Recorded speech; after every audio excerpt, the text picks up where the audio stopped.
এই গোলাপটা নিয়ে রেখেছি। এখানে সাই বাবার আরো একটা বড় মূর্তি আছে। চলো আজকে তোমাদেরকে নিয়ে এসছি, এটা খুব সুন্দর জায়গা, নিশ্চয়ই তোমাদের সবার ভালো লাগবে। আজ বৃহস্পতিবার দিনে সাই বাবার পুজো হয়। চলে এসেছি আজকে সাই মন্দিরে, এই প্রথমবার এলাম, ভীষণ ভালো লাগছে। দেখো চারিপাশটা,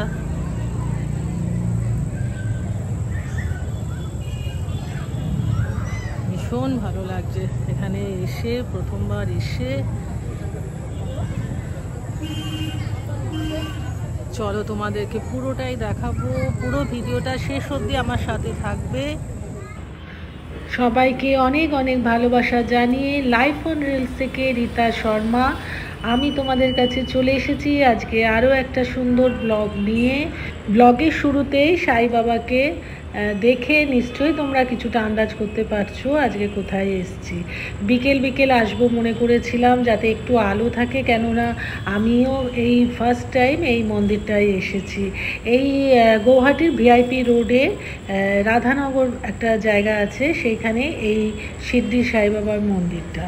তো প্রথমে জুতো রাখার ওদের একটা আলাদা জায়গা আছে, সেইখানে রেখে টোকেনটা নিয়ে আমরা ঢুকে পড়েছি। আমি এখন প্রথমেই চলে গেলাম একটু হাত পা ধোয়ার জন্য। সুন্দরভাবে সিস্টেম আলাদা আলাদা করে সব ব্যবস্থা রয়েছে, পা ধুয়ে হাত ধুয়ে আমি এবারে পাশাপাশি যে ছোট ছোট স্টোরগুলো রয়েছে সেইখানটায় একটু গিয়ে দেখলাম কি পাওয়া যায়। এখানে সবই ঠাকুরকে দেওয়ার জন্য অনেক রকমের প্রসাদ এখানে রাখা রয়েছে, মিষ্টি, তারপরে আরও অনেক কিছু আছে। আর এই জায়গাটা পুরোটাই আমি দেখতে পাচ্ছিলাম, তখনও আমি ভেতরে ঢুকিনি, যে সবাই এখানে এসে প্রদীপ জ্বালাচ্ছে। আর তার সাথে সাথে এই জায়গাটাতে ধূপ দিয়ে এখানটায় ধূপ জ্বালানোর পরে এখানে সব রাখা হচ্ছে। আর প্লেটগুলো দেখতে পাচ্ছ এখানে করে এখানে এই প্লেটে সাজিয়ে গুজিয়ে সব নিয়ে ঠাকুরকে পুজো দেওয়ার পরে ওখানে সব রাখা রয়েছে। তো আমি যেহেতু আমার ফার্স্ট টাইম এখানে আসা, তাই আমার এতটা আমি ঠিক জানি না কোথায় কি পাওয়া যায়। তো সবাইকে দেখলাম যে এখান থেকে ধূপকাঠি ফুল সব নিচ্ছে। তো আমিও গিয়ে প্রদীপ, এই গোলাপ দেখতে পাচ্ছ কি ভালো লাগছিল, কারণ সিদ্ধি সাই বাবার গোলাপ ফুল দিয়ে ওনার খুব পছন্দের ফুল আর কি। তো এই ফুল দিয়েই সবাই ওনাকে প্রণাম করে ওনার পায়ে দিয়ে। তো আমিও নিয়ে নিয়েছি একটা প্রদীপ, ধূপকাঠি আর গোলাপ ফুল নিয়ে। প্রথমে এখানে যে এত সুন্দর একটা জল করছে, মনে হচ্ছে এটা তো আমি তো সামনে থেকে দেখে মনে হচ্ছে সত্যি ফটো লাগছে না, যেন মনে হচ্ছে সত্যি ওনার একটা আলাদা রূপ, একটা এত ভালো লাগছিল। পাশাপাশি এখানে সমস্ত প্রদীপগুলো জ্বালিয়ে এখানে ঠাকুর সাই বাবাকে দেখানোর পরে এখানে সব রাখা রয়েছে। আর ধূপকাঠি ওখানে কোনোভাবেই অ্যালাউ করছে না, সেগুলো পাশে যেখানটা তোমাদের আগে দেখালাম ওই জায়গাটায় ধূপকাঠিগুলো রাখা রয়েছে, কারণ প্রচণ্ড ধোঁয়া হয়ে যাচ্ছে, তাই বাচ্চাদেরকেও ওই ভেতরে কিন্তু ওরা অ্যালাউ করছে না। খুব সুন্দর সিস্টেমটা। তারপর এগিয়ে গেলাম, এদিকে দেখলাম যে বেশ একটা জলের ব্যবস্থা, সবাই জল খাচ্ছে এখান থেকে নিয়ে নিয়ে। আমি তো বুঝে উঠতে পারছিলাম না যে কোন দিকে আসল টেম্পলটা রয়েছে। তো যাই হোক, এদিক ওদিক সবাইকে দেখছি যে কোন দিকে যাচ্ছে কি আছে।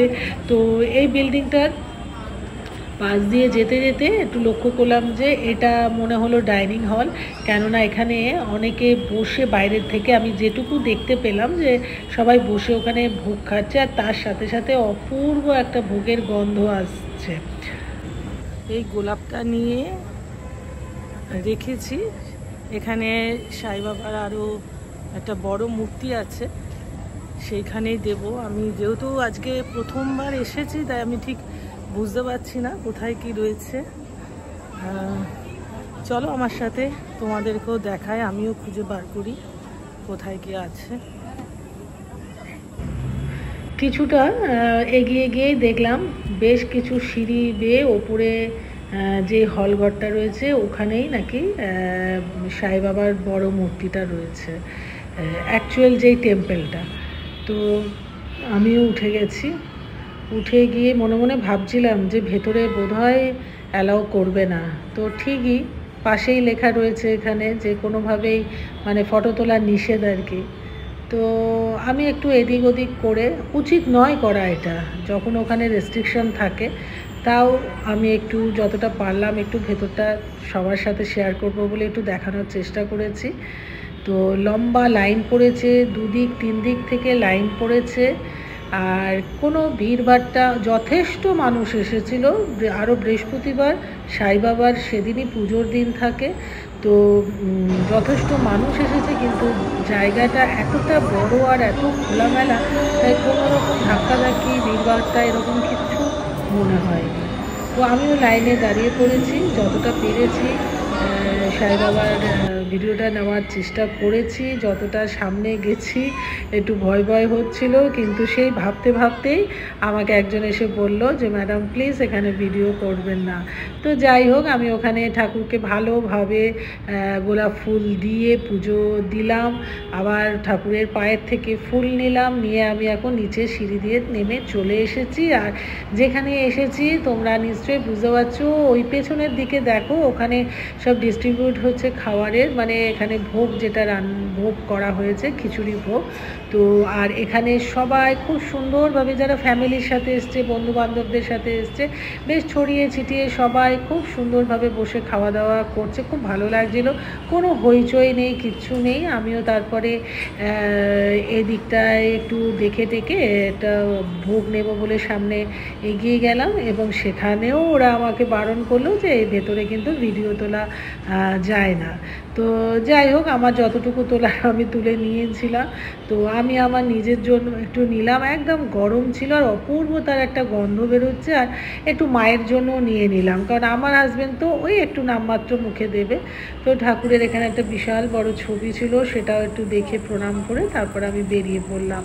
আর বিকেলের দিকে আসলে কি হতো, এর আশেপাশে যে সমস্ত এত সুন্দর, মানে পরিবেশটা এত সুন্দরভাবে সাজানো গোছানো, সেটা অন্ধকারের মধ্যে যতটা মানে দেখা যাচ্ছে, আলো থাকলে বোধহয় আরও একটু ভালোভাবে আমারও ভালো লাগতো আর কি দেখতে।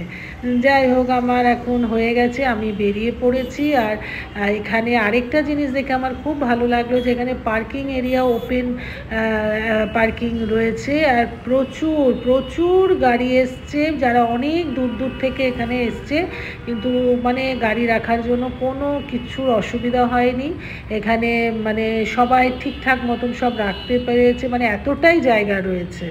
তো যাই হোক, ভিডিওটা তোমাদের কীরকম লাগলো, সাই বাবা টেম্পল তোমাদের কীরকম লেগেছে অবশ্যই কমেন্টসে জানিও। ভালো যদি লাগে অবশ্যই লাইক আর শেয়ার করো। আর সবাই খুব ভালো থেকো, সুস্থ থেকো, কাল আবার দেখা হবে, টাটা।